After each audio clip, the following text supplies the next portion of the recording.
Sveiki! Ar kada teko susimastyti, kam iš tikrųjų atitenka laurai už sėkmingą pardavimą internete? Būtent apie tai šiandien ir kalbėsime. Apie marketingo atribuciją. Taigi, nerkime tiesiai į esmę.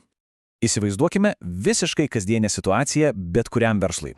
Klientas pamato reklamą, vėliau pats ateina į svetainę, o galiausiai po kelių valandų randa per Google paiešką ir perka. Klausimas paprastas, bet atsakymas vertas milijoną. Kam turėtume padėkoti? Mokamai reklamai, kuri viską pradėjo, o gal organiniai paieškai, kuri uždarė sandorį? Čia ir prasideda visas detektyvas. Gerai, štai koks mūsų šiandienos tyrimo planas. Išsiaiškinsime, kodėl šis klausimas toks svarbus. Tada susipažinsime su pagrindiniu mūsų detektyvu – pačia atribucija. Išsirinksime tyrimo įrankius, surinksime įkalčius ir galiausiai pamatysime, kaip viskas virsta protingesniais, pelningesniais sprendimais. Ir pabaigai atskleisime tikrąją paslaptį. Taigi, pirmasis skyrius. Kad viskas būtų aiškiau, pasekime vieno konkretaus kliento pėdsakais. Pažiūrėkime, kaip atrodo jo kelionė link pirkimo. Štai ir mūsų istorija. Ryte, tarkim, 8 valandą žmogus pamato mokamą reklamą ir ją paspaudžia. Galbūt per pietų pertrauką jis suveda svetainės adresą tiesiogiai, o vakare jau ramiai namie prisimena, ieško Google, paspaudžia organinę nuorodą ir voja, atlieka pirkimą. 3 skirtingi kanalai, bet tik vienas pirkimas. Būtent čia ir kyla didžiausias galvosūkis, kurio kanalo indėlis buvo, lemiamas. Laimiai, šiai misliai įminti mes turime specialų detektyvą ir jo vardas – marketingo atribucija. Būtent ji padeda mums pereiti nuo paprasčiausių spėliojimų prie realių duomenimis pagristų įžvalgų. Jei kalbėtume paprastai, atribucija yra tiesiog būdas išmatuoti, kiek kiekvienas marketingo kanalas prisidėjo prie galutinio rezultato, pavyzdžiui, pardavimo. Galima sakyti, tai įrankis, kuris atseka visus pėdsakus ir padeda suprasti, kas iš tiesų atnešė vertę. Ir skirtumas, jis tiesiog milžiniškas.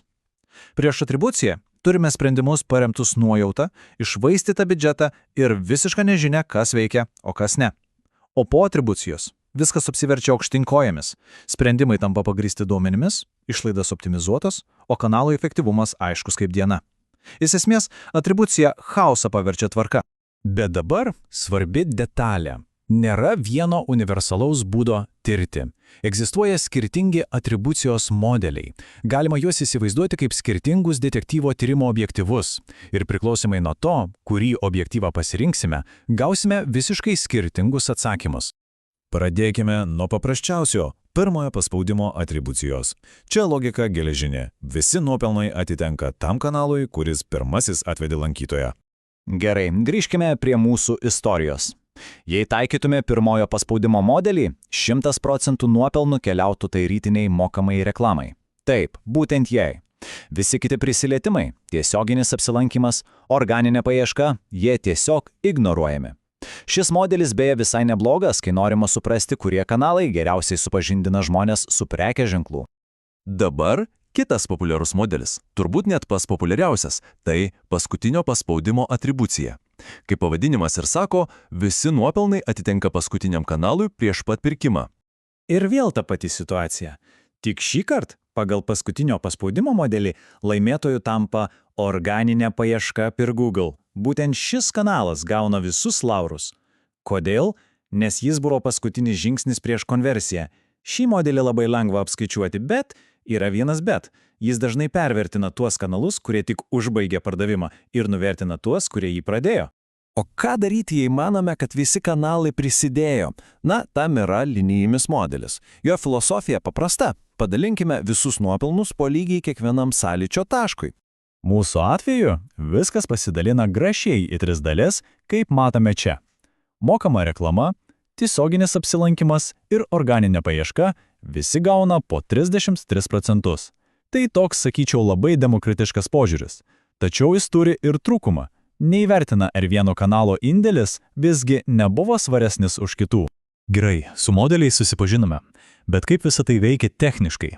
Dabar trumpai žvilgkim, kas vyksta po variklio gaubtu. Kaip tie duomenys iš vis surenkami? Viskas vyksta maždaug taip, 4 žingsniais. Pirmiausia, sistema turi atpažinti, iš kur atėjo kiekvienas lankytojas. Tada jis sujungia to lankytojo veiksmus į vieną sesiją arba apsilankymą. Po to susiję reklamos duomenys su apsilankymais svetainėje ir galiausiai sujungia visas išlaidas su galutiniu rezultatu, pavyzdžiui, pardavimu. Būtent taip ir apskaičiuojama investicijų grąža. Kaip matome, šioje lentelėje kiekvienas kanalas palieka savotiškus įkalčius. Pavyzdžiui, mokama reklama dažniausiai atpažįstama iš specialių UTM žymų nuorodose. Bet kaip ir tikrame detektyve yra ir spąstų. Viena menka klaida žymint nuorodas ir visas srautas gali būti priskirtas visai ne tam kanalui. Pavyzdžiui, mokamas srautas gali virsti tiesioginiu. Na gerai, teorijos užteks. Kokia iš viso šito reali nauda? Pažiūrėkime į porą konkrečių pavyzdžių, kaip gerai veikianti atribucijos sistema padeda taupyti pinigus ir priimti protingesnius sprendimus. Pirmas atvejis. Turime kampaniją, kuri generuoja tiesiog kalnus paspaudimų. Iš pirmo žvilgsnio – super. Bet atribucijos ataskaita parodo visai kitą vaizdą. Pasirodo, iš tų šimtų paspaudimų gaunami vos keli realūs klientų kontaktai. Kokia išvada?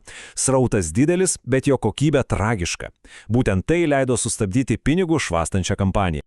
Antras pavyzdys. Reklamos išlaidos nuolat kyla, bet kontaktų skaičius stovi vietoje. Ką tai mums sako? Ogi tai, kad kaina už vieną pritrauktą kontaktą kyla tiesiog kosminiu greičiu. Atribucija padėjo tai pamatyti ir, žinoma, perskirstyti biudžetą ten, kuris duoda realos apčiuopiamos naudos. Taigi, artėjame prie pabaigos. Kokiagi ta svarbiausia pamoka iš viso šito? Kur slypi tikroji atribucijos paslaptis?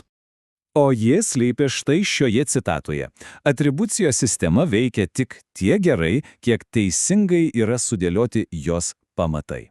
Būtent tai yra pati esmė. Galima naudoti pačius įmantriausius, sudėtingiausius modelius, bet jei pirminiai duomenys yra netvarkingi, klaidingai sužymėti, visa sistema tiesiog subrys. Ir žinote, visai nesvarbu, ar naudojamas koks nors brangus išorinis įrankis, ar kuriama sava sistema. Svarbiausia yra suprasti tuos fundamentalius principus, kaip identifikuojami srautų šaltiniai, kaip formuojamas vartotojų sesijos. Būtent šis supratimas ir yra raktas į sėkmę. Ir pabaigai norėčiau palikti vieną klausimą pamastymui. Atribucija giliau pažiūrėjus yra klausimas apie priežastį ir pasekmę. Tad pagalvokime, kur dar, ne tik marketinge, bet ir versle ar net asmeninėme gyvenime, toks mąstymo būdas galėtų padėti atskirti, kas iš tikrųjų duoda rezultatą, o kas yra tik triukšmas. Ačiū, kad buvote kartu.